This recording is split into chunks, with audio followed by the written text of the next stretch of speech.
नमस्कार, मैं सुहाना आपके साथ और आप देख रहे हैं द न्यूज पोस्ट। वक्त तो चले खबरों में तेजी से अपडेट करने का, लेकिन इससे पहले अगर नहीं किया है आपने द न्यूज पोस्ट को सब्सक्राइब तो सबसे पहले चैनल को सब्सक्राइब करें, बेल आइकन पर क्लिक करना ना भूलें क्योंकि इससे मिलती रहेगी आपको तमाम अपडेट। तो चलिए बिना वक्त जाया किए शुरू करते हैं आज की बुलेटिन। राज्य में अपराधियों के हौसले बुलंद है, आए दिन आपराधिक घटनाएं घट रही है। बढ़ते अपराध को लेकर हर कोई डर के साए में जीने को मजबूर है। पुलिसिया तंत्र पर कई सवाल खड़े हो रहे हैं। पुलिस की कार्यशैली देखकर ऐसा लग रहा है जैसे वे अगली घटना का इंतजार कर रहे हैं। बात चाहे हजारीबाग के एनटीपीसी डीजीएम हत्या की हो या फिर राजधानी रांची में कारोबारी विपिन सिंह की हत्या या भाजपा के अरविंद टाइगर और आजसू के भानु साहू की हो, हर कोई पुलिस प्रशासन पर सवाल उठा रहा है। पहले भाजपा नेता चंपाई सोरेन ने 11 मार्च को हुई अमन साहू एनकाउंटर पर सीबीआई जांच की मांग की। अब कांग्रेस की पूर्व विधायक अंबा प्रसाद ने सवाल खड़ा कर दिया। अंबा प्रसाद ने तंज कसते हुए कहा कि किसी को जेल से लाने के दौरान एनकाउंटर कर खुद की शाबाशी लूटना कोई बड़ी बात नहीं है। जो अपराधी बाहर घूम रहे हैं, पुलिस उनका एनकाउंटर करे या गिरफ्तार करे, तब यह बात मानने वाली होगी कि police law and order control कर रही है। पलामू टाइगर का जमशेदपुर में सबसे नजदीकी तस्वीर सामने आई है। आपको बता दें कि आपको पता होगा कि पलामू टाइगर पिछले 1 महीने से दलमा में रह रहा है और ऐसा लगता है कि पलामू टाइगर का दलमा में ठिकाना बन चुका है। जी हां, पिंडरा बेड़ा के पास बाघ की नई तस्वीर ट्रैकिंग कैमरे में कैप्चर हुई है और अब तक का यह फोटो सबसे नजदीकी से कैप्चर हुआ है। आपको बता दें कि कैप्चर हुए तस्वीर में बाघ बिल्कुल तंदुरुस्त दिखाई दे रहा है। जानकारी के अनुसार 2 दिन पहले ही उसने एक सांड का शिकार किया था। इसकी जानकारी डीएफओ सबा आलम अंसारी ने की है। उन्होंने जानकारी दी है कि अब बैगदामा में ही अपना घर बना लिया और यहाँ दलमा के जंगल में बाघ के लिए पर्याप्त भोजन पानी उपलब्ध है। और कुछ दिन पहले ही दलमा में अलग अलग जगह पर ट्रैकिंग कैमरा लगाया गया है। कैमरा लगाने का मुख्य उद्देश्य है कि जंगल में जानवरों पर नजर रखी जा सके। साथ ही आपको बता दें कि धनमम्मी 100 से अधिक ट्रैकिंग कैमरे लगाए गए हैं। इससे बाघ पर भी पैनी नजर रखी जा रही है। खबर चाईबासा से सामने आ रही है, जहां एक डायरिया की चपेट में आ गया और उसकी मौत हो गई। जी हां, दरअसल पश्चिमी सिंहभूम जिले के जगन्नाथपुर विधानसभा क्षेत्र में पड़ने वाले जेठिया पंचायत के नया गांव में डायरिया फैलने से 20 बच्चे बीमार हो गए हैं, जबकि एक बच्चे की मौत हो गई है। कुछ बच्चों का इलाज जगन्नाथपुर सामुदायिक स्वास्थ्य केंद्र में हो रहा है, जबकि कुछ का इलाज चंपुआ के एक निजी अस्पताल में चल रहा है। धनबाद में सेक्स टॉर्चन करने वाले एक बड़े गिरोह को पुलिस ने पकड़ा है। गिरोह में कहने के लिए तो 3 ही लोग हैं, लेकिन बकौल गिरफ्तार अपराधी 500 से 600 सेक्स टॉर्चन के मामले उनके द्वारा किए गए हैं। पकड़े गए 3 अपराधियों में से 2 चचेरे भाई हैं। यह सभी धनबाद के बरबाड्डा थाना क्षेत्र में भाड़े के मकान पर रहते थे। इस गिरोह का नेटवर्क मुंबई, कोलकाता और हैदराबाद में फैला था। गिरफ्तार अपराधियों में सिकंदर यादव, चंदन यादव और विवेक साहू शामिल है। मूलतः यह लोग झारखंड के हजारीबाग के रहने वाले हैं। इनके पास से 9 mobile, 14 SIM card, ATM card और 50,000 नगद बरामद किए गए हैं। साइबर डीएसपी ने शुक्रवार को बताया कि एसएसपी के निर्देश पर गठित छापेमारी टीम ने बरबाड्डा थाना के भीतिया में रंजित महतो के मकान में छापेमारी की और इन अपराधियों की गिरफ्तारी की गई। तीनों किराए के मकान में रह रहे थे। कई साइट पर इन लोगों ने अपना फोन नंबर डाल रखे थे और उसी के आधार पर लोगों का सेक्स टॉर्चन करते थे।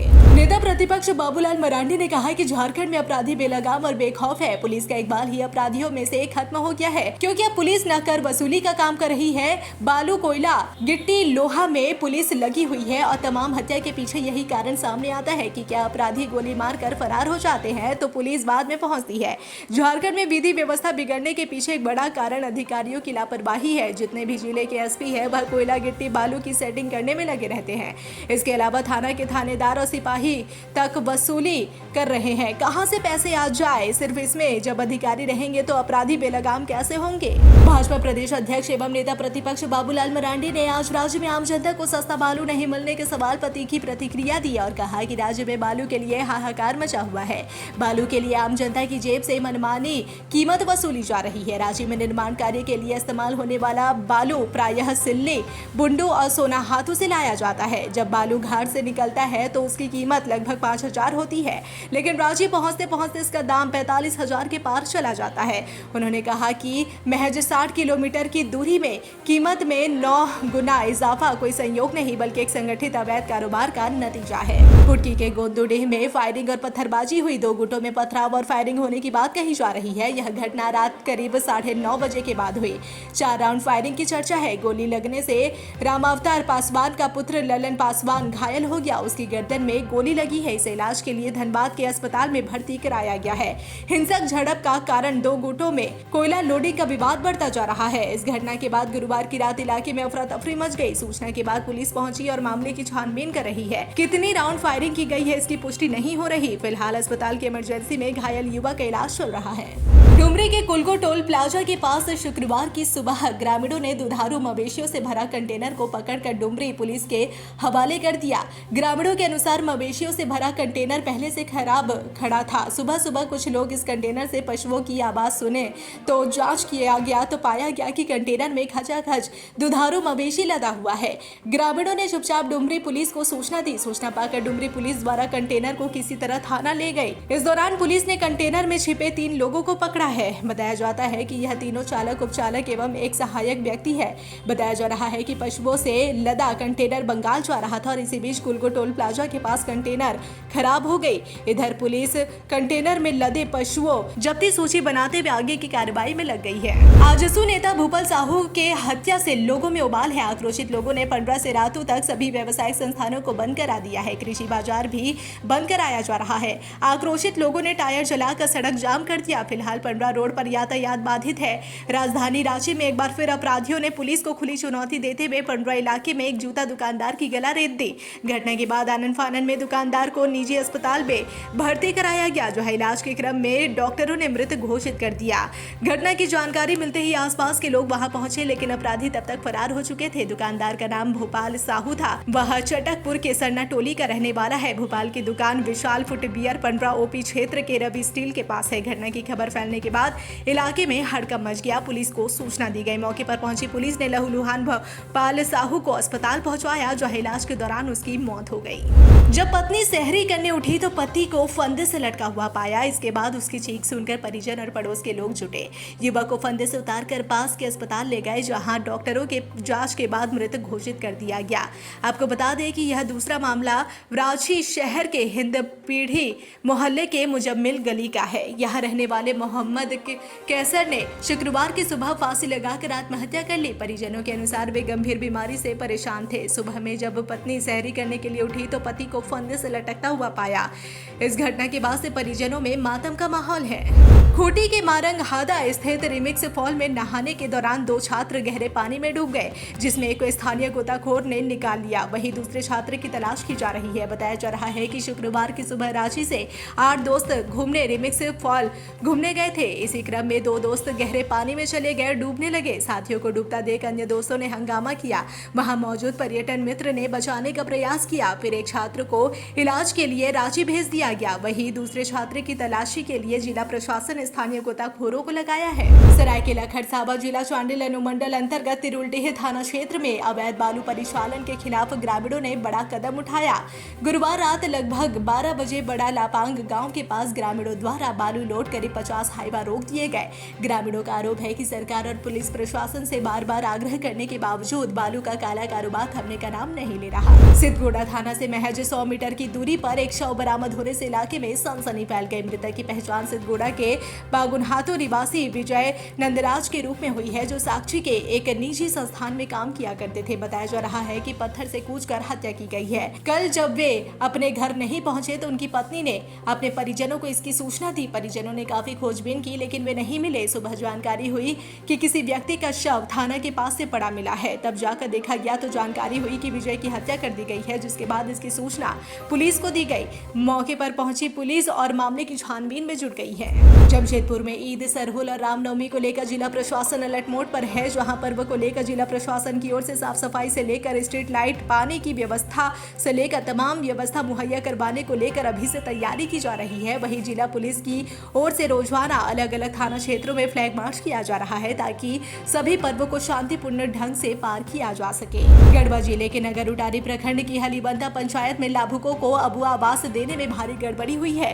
डीसी को मिली शिकायत के आलोक में जिला स्तरीय कमेटी की जांच में यह खुलासा हुआ। मामले में उपायुक्त ने संबंधित पदाधिकारी, कर्मी और मुखिया को शो कॉज किया। मालूम हो कि शिकायत के बाद डीसी शेखर जबुआन ने जांच के लिए जिला स्तरीय टीम गठित की थी। जांच दल ने लाभुकों का भौतिक सत्यापन किया। अबू आवास योजना में स्वीकृत परिवारों के 12 घरों का सत्यापन कराया गया। इसमें मात्र 3 ही सही पाए गए और 9 लाभुक पात्रता के विरुद्ध पाए गए। जांच में पाया गया कि हलीबंदा पंचायत की मुखिया सबिता देवी, तत्कालीन प्रखंड समन्वयक मनीष कुमार, पंचायत सचिव नंद कुमार मेहता ने अयोग्य लाभुकों को योग्य बताकर आवास योजना का लाभ दिलाते हुए राशि निकलवा ली। उक्त मामले में सभी को शोकॉज किया गया है। रमजान के पाक महीने के अंतिम जुम्मे को देवघर के विभिन्न मस्जिदों में अलविदा जुम्मा की नमाज अदा की गई। इसकी तैयारी सभी मस्जिदों में जोर शोर से की गई थी।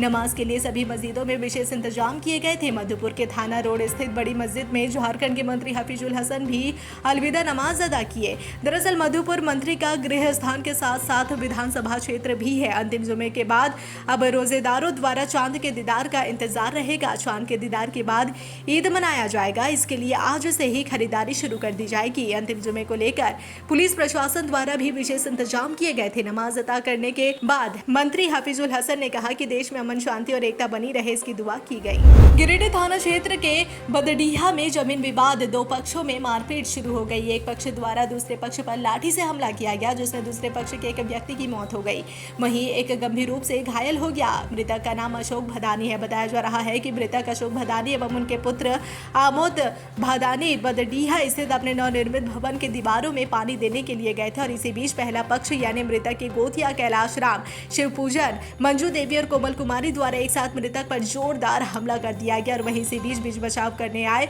मृतक के पुत्र आमोद भवानी की भी पिटाई कर दी गई। इसी बीच आसपास के लोगों को इस घटना की जानकारी मिलने पर मृतक व उसके पुत्र को सदर अस्पताल भेजा गया, जहां चिकित्सकों ने अशोक भदानी को मृत घोषित कर दिया। वहीं घायल आमोद भदानी को प्राथमिक उपचार के बाद बेहतर इलाज के लिए रांची भेज दिया गया। पलामू जिले के कजरू कला निवासी हाफिज मोहम्मद जौहर रजा सुलेमानी ने 14 वर्ष की उम्र में कुरान पाक हिफ्ज कर लिया है। उनके पिता इब्ने हजरत मौलाना अलहाज मोहम्मद फैजान रजा पलामूवी इस्लामी शायर हैं और इस माह मुबारक में हाफिज मोहम्मद जौहर रजा सुलेमानी ने जामा मस्जिद कजरू कला में नमाज तरावी में पूरा कुरान पाक कजरू कला के मदरसा सज्जादिया में 1 साल पहले ही कुरान मजीद का हिफ्ज मुकम्मल कर लिया था, मगर शरई रुकावट के पेशे नजर गुज़िश्ता साल इन्होंने तरावीह नहीं पढ़ाई। साहिबगंज जिले के राजमहल विधानसभा क्षेत्र में इन दिनों हाल बदहाल है। दरअसल राजमहल विधानसभा क्षेत्र के समाज सेवी संत कुमार ने जिले के उपायुक्त हेमंत सती को बीते 23 मार्च को आवेदन देकर शिक्षा व्यवस्था की बदहाल स्थिति को दुरुस्त करने की मांग की है। दरअसल संत कुमार के द्वारा दिए गए आवेदन में यह उल्लेख किया गया है कि राजमहल विधानसभा क्षेत्र के राजकीय मध्य विद्यालय लखीपुर में प्रभारी प्रधानाध्यापक व पारा शिक्षक ओम प्रकाश सरकार के द्वारा छात्र छात्राओं को मिलने वाले मध्याह्न भोजन से संबंधित सामग्री को कालाबाजारी कर बाहर बेचना व पाठ पाठन में रुचि नहीं दिखाई देना, साथ ही साथ विद्यालय में 2 सरकारी शिक्षक रहते हुए एक पारा शिक्षक प्रभारी प्रधानाध्यापक के पद पर बीते सालों से बने हुए हैं। वहीं शिक्षा व्यवस्था की इस बदहाल स्थिति को लेकर राजमहल के सामाजिक कार्यकर्ता संत कुमार ने इसके विरोध करते हुए जिले के उपायुक्त हेमंत सती को पत्राचार किया था। इसके बाद दूसरे दिन ही उक्त विद्यालय में प्रखंड शिक्षा पदाधिकारी राजमहल ने निरीक्षण करने आए और निरीक्षण कर चले गए। फिर अगले दिन भी निरीक्षण करने आए और चले गए, लेकिन उन्होंने कोई भी ग्रामीणों से पूछताछ भी नहीं की और न ही किसी से कोई जानकारी ली।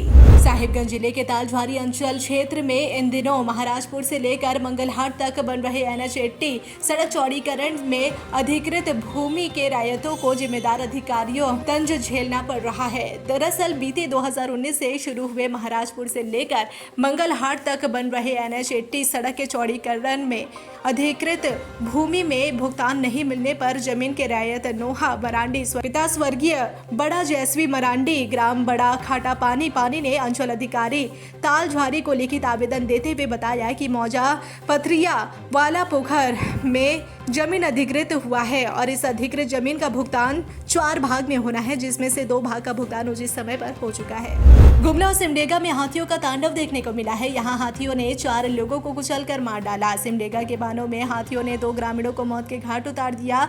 यहाँ के बानो थाना के बुरो एरगी गांव में गुरुवार की देर रात पहली घटना घटी। बताया जा रहा है कि आधी रात को हाथी घर मने घुसा और घर में सो रहे विकास और ओहदार को कुचलकर मार डाला। इसी गांव में दूसरी घटना शुक्रवार की सुबह घटी है। घर से बाहर निकलकर खेत की ओर जा रही महिला को हाथी ने कुचलकर मार डाला है। दोनों घटनाओं के बाद ग्रामीणों में दहशत का माहौल है। इधर गुमला की बात करें तो यहाँ के पालकोट के देवगांव इलाके में जंगली हाथी ने 2 लोगों को कुचलकर मार डाला है और साथ ही 3 लोगों के जख्मी होने की बात कही जा रही है। घटना गुरुवार की रात की बताई जा रही है। वहीं घटना के बाद वन विभाग के कर्मी पालकोट पहुंचे और मृतक के आश्रितों को आर्थिक मदद पहुंचाई।